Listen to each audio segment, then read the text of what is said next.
Samajwadi party आज back foot पर आ चुकी है। अब उनकी हिम्मत नहीं हो पा रही कि अगली सूची वो जारी कर सके, और अगर करते हैं, जिन जैसे पेशेवर माफिया और अपराधियों को इन्होंने पहली सूची में स्थान दिया। आपने देखा होगा कि 5 वर्ष तक दंगाई और पेशेवर अपराधी देश छोड़ के भाग चुके थे। इन जैसे चुनाव की सुगबुगाहट हुई, समाजवादी पार्टी की पहली सूची इन लोगों को सहारनपुर के दंगाई, मुजफ्फरनगर के दंगाई, किराना में हिंदू व्यापारियों के पलायन के लिए जिम्मेदार अपराधियों को, तमंचावादी मानसिकता और माफियावादी मानसिकता से ये राजनीतिक दल समाजवादी पार्टी हो या कांग्रेस हो, ये उभर नहीं पाई हैं। ये प्रदेश के विकास को बाधित करने के लिए प्रदेश में फिर से माफियावाद आने की दिशा से इस प्रकार की शरारतपूर्ण कार्रवाई कर रहे हैं। और इसलिए विकास, सुशासन और राष्ट्रवाद के जिन मुद्दों को लेकर के भारतीय जनता पार्टी 2017 में सत्ता में आई थी, हम लोग फिर इसी संकल्प के साथ जनता जनार्दन के बीच में जा रहे हैं। 2017 में भारतीय जनता पार्टी ने जो कहा वो करके दिखाया। 2022 में 10 मार्च को जब भारतीय जनता पार्टी की सरकार फिर से बनेगी, तो भारतीय जनता पार्टी इन्हीं मुद्दों को मजबूती के साथ आगे बढ़ाने का कार्य करेगी। समाजवादी पार्टी आज बैकफुट पर आ चुकी है अपनी पहली सूची के बाद। अब उनकी हिम्मत नहीं हो पा रही कि अगली सूची वो जारी कर सकें, क्योंकि किसकी करें किसकी न करें।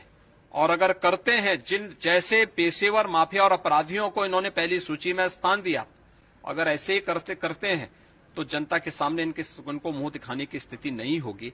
आपने देखा होगा कि 5 वर्ष तक दंगाई और पेशेवर अपराधी या तो प्रदेश छोड़ के भाग चुके थे, या फिर वे जो हैं अपनी बेल रिजेक्ट करके जेलों में जा चुके थे।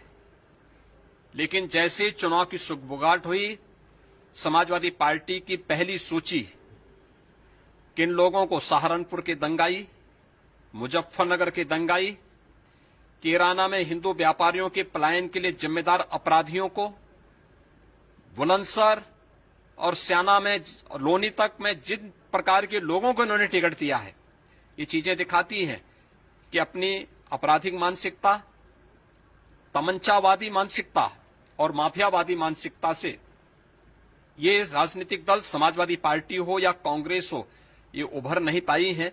ये प्रदेश के विकास को बाधित करने के लिए प्रदेश में फिर से माफियावाद लाने की दिशा से इस प्रकार की शरारतपूर्ण कार्रवाई कर रहे हैं।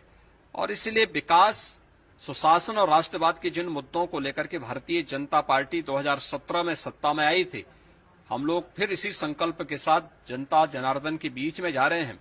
2017 में भारतीय जनता पार्टी ने जो कहा वो करके दिखाया। 2022 में 10 मार्च को जब भारतीय जनता पार्टी की सरकार फिर से बनेगी, तो भारतीय जनता पार्टी इन्हीं मुद्दों को मजबूती के साथ आगे बढ़ाने का कार्य करेगी।